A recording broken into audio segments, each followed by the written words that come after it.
Welcome to wallet affairs. और इस video में हम बात करने वाले क्लीन साइंस एंड टेक्नोलॉजी के आईपीओ के बारे में। तो इसको स्टार्ट करने से पहले मैं आप लोगों को बोल दूं कि अगर आप चैनल पर नए हो तो चैनल को सब्सक्राइब कर दीजिए, एंड पुराने हो तो हमसे जुड़े रहने के लिए बहुत बहुत धन्यवाद। ठीक है, देखो महाराष्ट्र के पुणे से बिलोंग करने वाला क्लीन साइंस एंड टेक्नोलॉजी का आईपीओ आने वाला है 7 जुलाई को। ऑलराइट, तो मैं आप लोगों को एक चीज़ और बता दूं क्या कि केमिकल सेक्टर से आने वाला ये पहला आईपीओ नहीं है। ठीक है, इससे पहले रोसरी बायोटेक और केमकॉन स्पेशलिटी का भी आईपीओ आ चुका है। तो आज के वीडियो में मैं ये आप लोगों को बताऊंगा कि आईपीओ में ऐसी कौन सी स्पेशल बात है या फिर कौन सी स्पेशल बात नहीं है जिसकी वजह से आपको इसमें इन्वेस्ट करना चाहिए या फिर आप हटा सकते हो इसको। ठीक है, मगर उसके लिए सबसे पहले ये ज़रूरी कि आप चैनल को सब्सक्राइब कर दें। ठीक है, हमसे वैसे जुड़े रहना के लिए बेल आइकन दबा देना ताकि आपको नोटिफिकेशन मिलता रहे। तो मैं आप लोग को इससे बोलता हूँ चैनल को सब्सक्राइब कर दें, क्योंकि जब आप हमारी चैनल की प्लेलिस्ट पर जाते हैं ना, जब आप प्लेलिस्ट सेक्शन पर जाते हैं तो आपको बहुत सारी काम की प्लेलिस्ट मिलती हैं। ठीक है, स्टॉक्स टू बाय, उसके अलावा पूरे technical analysis, fundamental analysis, doubt जो आते हैं आप लोगों को। ठीक है, कैंडल स्टिक्स, प्राइस सेक्शन, ये सारी चीज़ें आप लोगों को मिल जाती हैं। बिगिनर्स के लिए अलग से प्लेलिस्ट बनी हुई है, तो आपको ये सारी प्लेलिस्ट मस्ट वॉच करनी चाहिए अगर आप सीखना चाहते हो तो। ऑलराइट, उसके अलावा आईपीओ कौन सा आने वाला है ये सारी चीज़ें भी आप लोगों को मिल जाती है। ठीक है, अभी रिसेंटली आज ही मैंने जोमेटो का आईपीओ का भी वीडियो डाल दिया था, तो वो भी आप चाहो तो ज़रूर वॉच कर लेना। जोमेटो का आईपीओ एक्चुअली में बहुत ज़रूरी है। और अगर आपको डीमैट अकाउंट खोलना हो तो लिंक्स नीचे डिस्क्रिप्शन में दी हुई हैं, वहाँ से जाकर के आप देख सकते हो, वीडियो को वॉच कर सकते हो एंड डीमैट अकाउंट खोल सकते हो और हमारी तरफ से भी बेनिफिट्स ले सकते हो। Alright, coming back to the topic, अपन टाइम वेस्ट नहीं करेंगे, तो अपन आते हैं कंपनी के प्रोडक्ट्स के ऊपर। तो जब अपन कंपनी के प्रोडक्ट्स के ऊपर आते हैं तो ये कंपनी स्पेशलाइज्ड केमिकल्स में डील करती है। ठीक है, कंपनी का क्लेम है कि eco friendly and fine chemicals creation में ये दुनिया की टॉप मैन्युफैक्चरिंग में से एक है। ठीक है, इनका मैन्युफैक्चरिंग प्लांट कुरकुम MIDC में है। ठीक है, प्लांट में क्वालिटी चेकिंग का पूरा बंदोबस्त है और ये one of the most well management plant में से एक होने का क्लेम करता है। ठीक है, देखो ये बात भी इन्वेस्टर्स के लिए अच्छी बात है। ठीक है, क्यों? क्योंकि ये देखो, क्योंकि कोई भी केमिकल प्लांट के साथ में कभी भी हेल्थ हैजार्ड्स होने के चांसेस बहुत ज़्यादा होते हैं। ठीक है, तो इसीलिए अगर ये बात कंपनी खुद क्लेम कर रहा है ना, कंपनी को खुद के ऊपर इतना ज़्यादा भरोसा है, सच बोल रहा है, तो ये बात अच्छी है। और वहीं अगर वो झूठ बोल रहा है तो ये बात बहुत बेकार है। ठीक है, इसलिए एक अच्छा स्टेबल क्वालिटी कंट्रोल टीम में होना चाहिए। ठीक है, तो ये फ्यूचर में कंपनी के लिए बहुत ज़्यादा अच्छी बात होने वाली है एज पर देयर क्लेम। अब देखो, जब आप कंपनी के वेबसाइट में प्रोडक्ट्स के ऊपर जाते हो तो आपको ये सारे प्रोडक्ट्स इनके देखने को मिलते हैं। ठीक है, ये सारे प्रोडक्ट्स इनके। ठीक है, अब आते हैं कुछ कंपनी के कॉम्पिटिटर्स के ऊपर। ठीक है, in the recent past customers have rushed the IPO और स्पेशलाइज्ड केमिकल सब्सटेंसेस कंपनीज।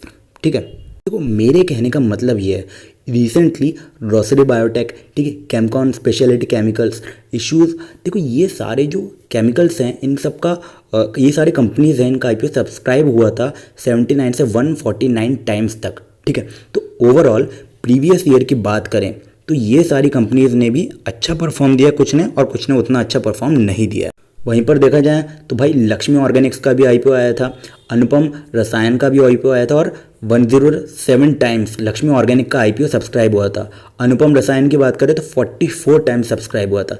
तो भाई ये बात अच्छी है और अच्छी नहीं भी है। देखो अनुपम रसायन को हटा दें तो सारी जो कंपनीज थी, ठीक है, इन्होंने अच्छा ही परफॉर्म किया था, पॉजिटिव दिया था पूरे चीज़ों में। ऑलराइट, तो ये सारी बातें अपने लिए देखने के लिए अच्छी हैं, पर वहाँ पर अपन को ये देखना है कि क्लीन साइंस का आईपीओ उतना अच्छा परफॉर्म करेगा ही नहीं, तो ये इसके फाइनेंशियल ट्रेंड्स को देख करके ही पता चलेगा, जिस पर अभी अपन आते हैं। तो यहाँ पर आते हैं अपन कुछ अवार्ड्स के ऊपर जो कि इन कंपनियों को मिल चुके हैं। ठीक है, इसको मिल चुके हैं। ठीक है, तो देखो इसको सबसे पहला अवार्ड जो है best export award bye CM। ठीक है, तो ये सारी चीज़ें इसको मिली हुई हैं मैग्नेटिक महाराष्ट्र समिट फरवरी 2018 में। ठीक है, विनर ऑफ SME एलाइट 50। ठीक है, अब ये सारे अवार्ड्स हैं, तो इनका नाम आप देख सकते हो और नाम याद रखने की आपको ज़रूरत नहीं है, बट ये सारे अवार्ड्स होते हैं एंड ये सारे अवार्ड्स अच्छी बात है। ऑलराइट, तो ये अवार्ड्स पर हम बहुत ज़्यादा नहीं जाने वाले हैं। ऑलराइट, तो अपन चलते हैं आगे। तो बात यहाँ पर आती है थोड़ी सी चिंताजनक।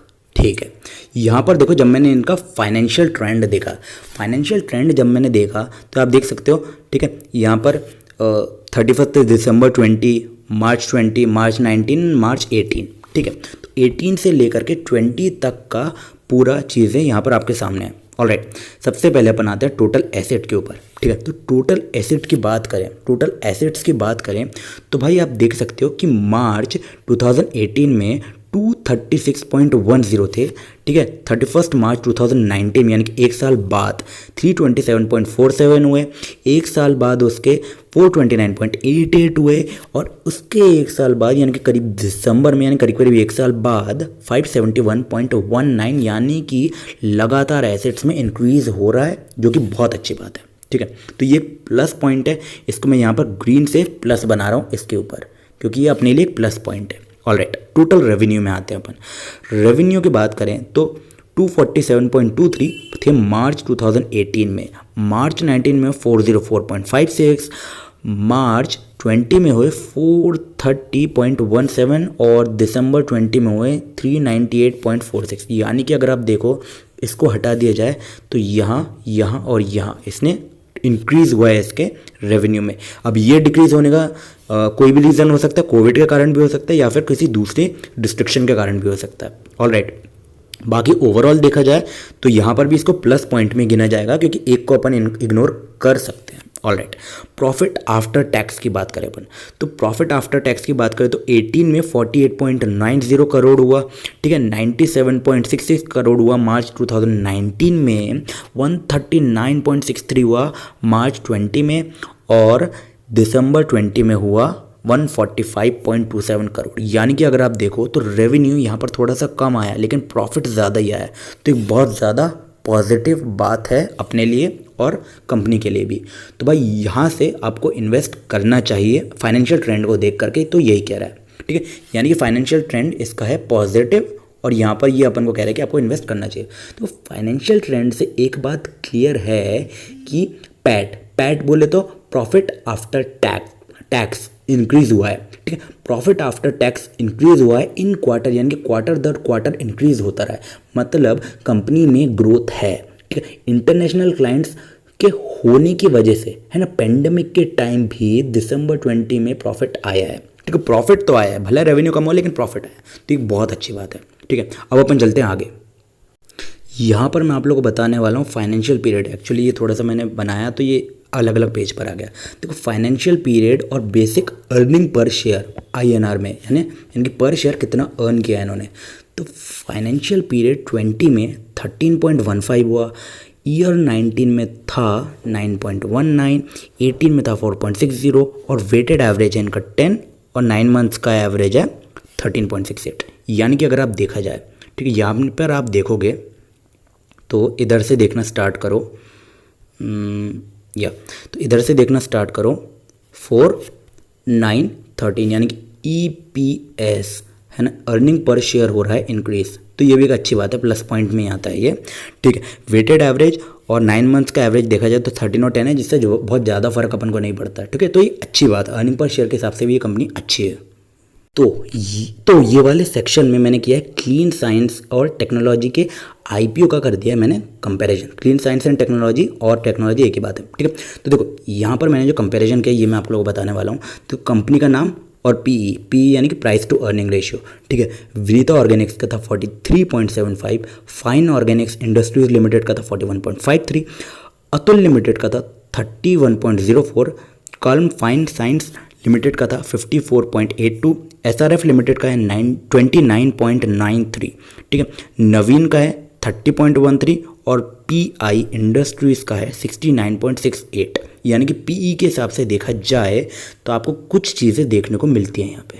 तो एक मेन चीज़ जो अपन को ये देखने को मिलती है कि इस कंपनी का जो शेयर है इसके पीयर्स के हिसाब से, है ना, इसके पीयर्स के हिसाब से अच्छा है। ठीक है, तो ये भी एक अच्छी बात है, प्लस पॉइंट है अपने लिए। तो यहाँ पर मैं दे रहा हूँ आपको IPO के कुछ डिटेल्स। ठीक है, तो आईपीओ की डेट है, आईपीओ की डेट है 7 जुलाई 21, ठीक है। उसके अलावा आईपीओ की क्लोजिंग डेट जो आई है वो है 9 जुलाई 21, ठीक है। इशू टाइप बुक बिल्ट है, ठीक है। फेस वैल्यू 1 रुपीज़ पर शेयर है। आईपीओ का जो प्राइस है 880 से लेकर 900 पर इक्विटी शेयर, ठीक है। एक शेयर की वैल्यू 880 से लेकर 900 तक के बीच में आप लोगों को बिड करना है। मार्केट लॉट 16 का, एक बार में आप 16 ही कर सकते हैं। मिनिमम ऑर्डर 16 है, एक बार में आप 16 कर सकते हैं। लिस्टिंग हो रहा है बीएसई और एनएसई में, बॉम्बे स्टॉक एक्सचेंज और नेशनल स्टॉक एक्सचेंज में। इशू साइज है 1546.62 करोड़। फ्रेश इशू नहीं हो रहे हैं, यानी कि प्रमोटर्स जो हैं वो अपने शेयर्स को कर रहे हैं सेल। उसी के साथ ही ऑफर फॉर सेल भी है पूरा का पूरा 1546.62 करोड़। तो ये अपन को चिंता करने वाली बहुत ज़्यादा बात नहीं है, क्योंकि कंपनी जब बड़ी होती है ना तो वो अपने कुछ शेयर्स को बेचती है, यानी कि कुछ शेयर होल्डर्स जो होते हैं वो एग्जिट करते हैं तो अपने शेयर्स को करते हैं सेल। तो बात करते हैं टेंटेटिव डेट के बारे में, ठीक है। तो टेंटेटिव डेट के बारे में जब अपन बात करते हैं तो यहाँ पर आता है टेंटेटिव, मतलब समझ लो कि भाई ये फिक्स नहीं है, चेंज हो सकता है। तो क्लीन साइंस एंड टेक्नोलॉजी का जो आईपीओ है 7 जुलाई को होने वाला है ओपन, ठीक है। क्लोज होने वाला है 9 जुलाई को 2021 में। इशू लिस्ट हो सकती है 19 जुलाई को, ठीक है। अलॉटमेंट की डेट होगी 14 जुलाई को, ठीक है। ओपन हुआ, क्लोज होगा, अलॉटमेंट की डेट होगी 14 जुलाई को। उसके बाद तो उसके बाद इनिशिएशन ऑफ रिफंड 15 जुलाई को आपके रिफंड स्टार्ट हो जाएंगे। Credit of shares to demat account, यानी कि डीमेट अकाउंट में आपके शेयर्स आ जाएंगे 16 तारीख को, और आईपीओ की लिस्टिंग हो जाएगी 19 तारीख को, यानी कि 19 तारीख को ट्रेडिंग के लिए हो जाएगा एक्टिव। तो बेसिस ऑफ अलॉटमेंट की जो मैंने इंफॉर्मेशन इकट्ठा करी है वो यहाँ पर ले हो भैया। तो बेसिस ऑफ अलॉटमेंट के ऊपर जब अपन आते हैं, देखो टाइप या और percentage of offer basis of allotment, ठीक है। क्वालिफाइड इंस्टीट्यूशनल बायर, ठीक है, नॉन इंस्टीट्यूशनल बायर और रिटेल, ठीक है। तो ये सब 50, 15 और 35 निकल गया है, ठीक है। तो क्वालिफाइड इंस्टीट्यूशनल बायर रफली इक्विवेलेंट नॉन इंस्टीट्यूशनल इन्वेस्टर 15 जो कि रफली इक्विवेलेंट है, और रिटेल परसेंटेज ऑफ ऑफर है 35, है ना। Minimum level of 1 lot based on availability for every share holder, ठीक है। तो यहाँ से कुछ चीज़ें आपको सीखने वाली हैं क्या, कि यहाँ पर चिंता करने वाली कोई बात नहीं है, ठीक है। पर एक बात मैं आप लोगों को बता दूं कि यही एक चीज़ है जहाँ पर ना मेरे को थोड़ा सा चिंता भी हो रहा है, यानी कि डाउट भी हो रहा है, ठीक है। चिंता नहीं भी है, चिंता है भी, यानी कि डाउट हो रहा है मेरे को। तो कंपनी का कहना ये है कि आईपीओ का जो प्राइमरी ऑब्जेक्टिव है अपनी एग्जिस्टिंग बोरोइंग्स को रीपे करना है, ठीक है। और जनरल कॉर्पोरेट एक्सपेंसेस, यानी कि कुछ जो कॉर्पोरेट के एक्सपेंसेस होते हैं उनको कम।